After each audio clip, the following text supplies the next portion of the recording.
Buenas tardes con todos. En esta oportunidad vamos a hablar del tema de tromboembolismo pulmonar enfocado en lo que es el manejo. Mi nombre es Isaac Enrique Salinas Mamani, residente de segundo año de Medicina Intensiva de la Universidad Nacional Mayor de San Marcos, de la sede Hospital Carrión, Callao. Bien. Cuando hablamos del manejo, hablamos de la estabilidad hemodinámica para enfocar el mismo. Entonces, cuando hablamos de inestabilidad hemodinámica, tenemos tres enfoques. La parada cardíaca, que es aquella entidad en la cual el paciente requiere reanimación cardiopulmonar. El shock obstructivo, en la cual la presión arterial sistólica está por debajo de 90 o requiere de manejo vasopresor para alcanzar esta presión mínima, o algún signo de hipoperfusión sistémica. Y la hipotensión persistente, que es la presión arterial sistólica menos 90, o la caída de la presión arterial sistólica en 40 milímetros de mercurio con respecto a su basal, que tiene un tiempo de duración de al menos 15 minutos. Ahora, obviamente, esto tiene que estar excluido de algunas otras causas asociadas, ¿no? Como la hipovolemia o el problema distributivo por sepsis. Cuando tenemos sospecha de TEP en pacientes con inestabilidad hemodinámica, las guías de tanto la americana como la europea nos hablan de la necesidad de tener una ecografía transtorácica a pie de cama para evaluar la disfunción del ventrículo derecho. Si es que no hubiera disfunción del ventrículo derecho tal como lo vemos en el algoritmo, tendríamos que buscar otra causa de hecho que me esté produciendo el problema de la inestabilidad hemodinámica. Si es que es evidenciable la disfunción del ventrículo derecho, tendría automáticamente que ver la angiotomografía. Ojo, no es el gol estándar, pero es lo que tenemos a mano. Si es que la angiotomografía no está disponible y la sospecha es alta de TEP, se tiene que dar el manejo respectivo. Si es que cuento con angiotomografía y esta es negativa, obviamente se descarta o se aleja la posibilidad de que esta sea pues por un TEP y se tiene que buscar otra posibilidad diagnóstica. Y si es que esta es positiva, pues se da el manejo respectivo. Estamos hablando de pacientes con sospecha de TEP con inestabilidad hemodinámica. Cuando hablamos de estabilidad hemodinámica, lo primero que tenemos que hacer antes que el dímero D, antes que un estudio de imagen, son mis criterios de Wells. Si yo tengo un paciente con criterios de Wells con un riesgo elevado, es decir, más de 6 puntos, yo tengo que evaluar la probabilidad de si mi paciente tiene una probabilidad baja, intermedia o alta. Para iniciar el enfoque, por así decirlo, diagnóstico, lo primero que tengo que evaluar son los criterios de PERC. Los criterios de PERC me dice claramente que la probabilidad de embolia con un test de 0 es menos de 1%. Si es que tengo alguno de ellos, al menos uno, que se cumpla, entonces automáticamente yo tendría que hacer un estudio de dímero D. Y si es que este obviamente me sale negativo, la probabilidad se descarta o se aleja, ¿no? Y si es que este me sale positivo, subsecuentemente tendría que hacer un estudio de imágenes, ya sea una angiotomografía, una gammagrafía o en su defecto una angiografía. Esta escala de PERC está amparada en el estudio de PROPER, un trial en la cual se permite o se evaluó el efecto de algunas reglas, algunas características como las tenemos talladas en la escala para el diagnóstico de embolia pulmonar, ¿no?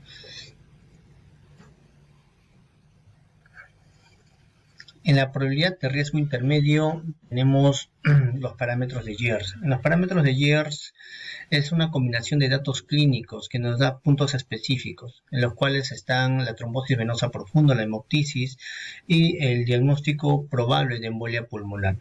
Esto asociado a un punto de corte de dímero D. Si es que es menos de 1000, sin alguno de los criterios de Years, o si es menos de 500 con alguno de los criterios de Years, descarto la probabilidad de embolia pulmonar. ¿Esto qué me permitió? ¿Qué me permitió? Porque estamos hablando de un estudio más o menos de Lancet del 2017, un 14% de reducción en la solicitud de angiotomografías y un dímero D ajustado a la edad. En la probabilidad de riesgo alto no es necesario endosar dímero D. Automáticamente, si yo tengo alta sospecha de un TEP, tengo que hacer estudios de angiotomografía, gamografía o angiografía por cateterismo, siendo este último el gol estándar. Por tanto, Si tengo un paciente con sospecha de TEP, en pacientes sin inestabilidad hemodinámica, es decir, no tienen ninguno de esos tres enfoques que habíamos puesto inicialmente, yo tengo que evaluar cómo está mi probabilidad, si es baja, intermedia o es altamente probable, ¿no? Si es baja, intermedia, obviamente tendría que ser previa evaluación de escalas del PERC, en este caso Wells, ¿no? La prueba de dimerudez. Si es negativa, por el valor predictivo negativo alto que tiene, obviamente el manejo de TEP queda muy alejado y el diagnóstico mismo. Si es que esta es positiva, tendría que hacer un estudio de angiotomografía, como lo había comentado. Si es que no se evidencia TEP, no recibe tratamiento, y si la TEP se confirma, el tratamiento tiene que ser prácticamente inmediato. En la probabilidad alta ya no necesitas dotar de D, sino automáticamente un estudio de angiotomografía. En la angiotomografía, si se corrobora que hay un tromboembolismo pulmonar, se da el tratamiento, y si no, obviamente no se da tratamiento y se busca diagnósticos adicionales. En el manejo de inestabilidad hemodinámica, el manejo de elección es la anticoagulación con heparina no fraccionada. Específicamente hablando, lo que tenemos en el medio son aquellos fármacos que me permiten hacer trombolisis, ya sea medicamentoso o por cateterismo. ¿Cuál es el acápite acá? Que de no tener trombolisis medicamentosa, la trombectomía viene a ser la terapéutica de elección por encima del cateterismo, por más que sea asociado a trombolisis.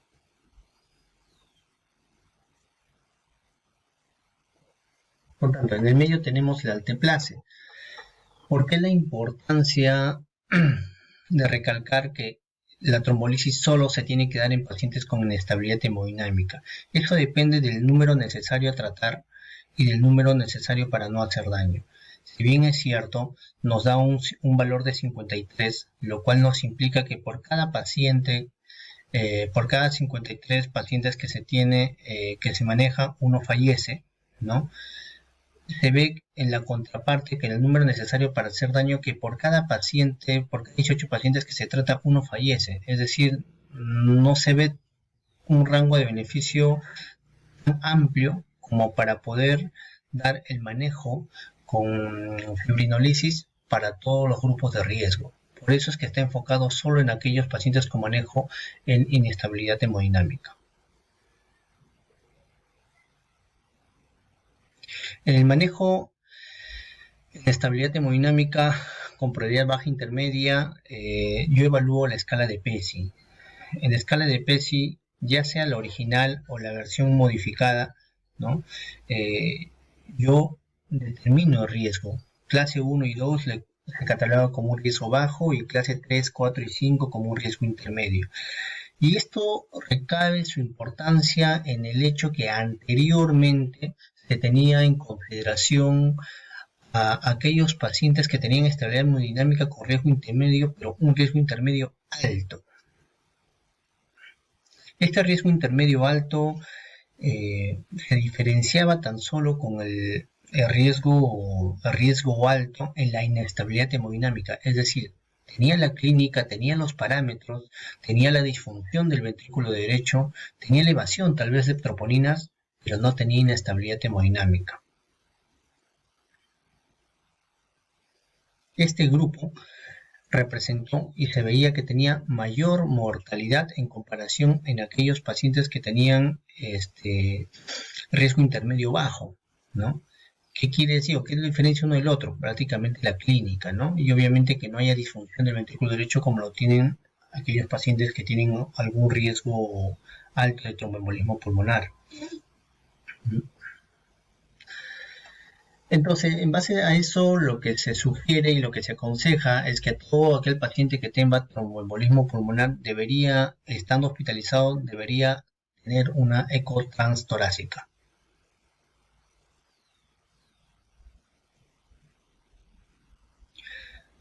Tanto en el riesgo intermedio alto, anteriormente se fibrinolizaba. Si bien es cierto, se veía una disminución en la mortalidad a los 7 días, a los 30 días, por más que había todavía una mejoría en la mortalidad, esta no era de significancia. Esto se corroboró en el estudio Keito también, en la cual se evaluó hipertensión pulmonar para ver si había alguna significancia clínica entre aquellos pacientes que eran trombolizados y aquellos que no, y definitivamente no se vio una significancia clínica importante como para que garantice que este grupo de pacientes se tenga que trombolizar. Por tanto, solo aquellos pacientes con riesgo alto de TEP tienen que trombolizarse.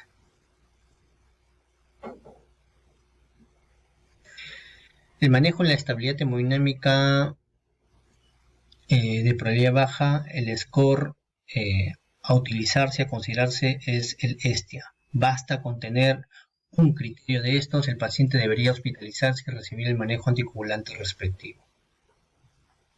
En el manejo ya de un paciente más estable con probabilidad baja, uno tiene que tener en consideración que, si bien es cierto, recibe un manejo intensivo en los primeros 5 a 21 días después del diagnóstico inicial, requiere un tratamiento primario que oscila entre 3 a 6 meses y un tratamiento secundario que va a depender mucho de la evolución del paciente.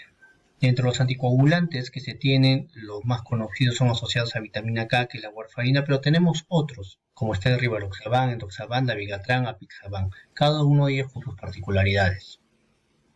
Acá tenemos algunos de los fármacos, de los anticoagulantes orales directos. Hay pacientes, obviamente, que requieren algún otro tipo de manejo. Recordemos que no es lo mismo manejar un paciente renal que un paciente hepático que tenga algún grado de riesgo de trombosis, ¿no? Los anticoagulantes cambian, ¿no? Por ejemplo, ¿no? En un paciente renal con una depuración de creatinina menos del 30% deberíamos ya considerar solo usar heparinas, ¿no? Y no estar buscando usar heparinas de bajo peso molecular, si bien es cierto, es más módico para poder utilizar en el paciente y más amigable, no es lo indicado. Asimismo, en la categorización de los factores de riesgo de la enfermedad tromboembólica venosa, quiero recalcar el riesgo alto. El riesgo alto hace enfoque en algunas patologías en particular. Tenemos, por ejemplo, el cáncer activo, aquellos pacientes que ya han tenido un evento embólico previamente o el síndrome antifosfolipídico per se. Esto es importante, ¿por qué? Porque en base a eso nos habla que la recurrencia podría oscilar más o menos de mayor a 8% al año.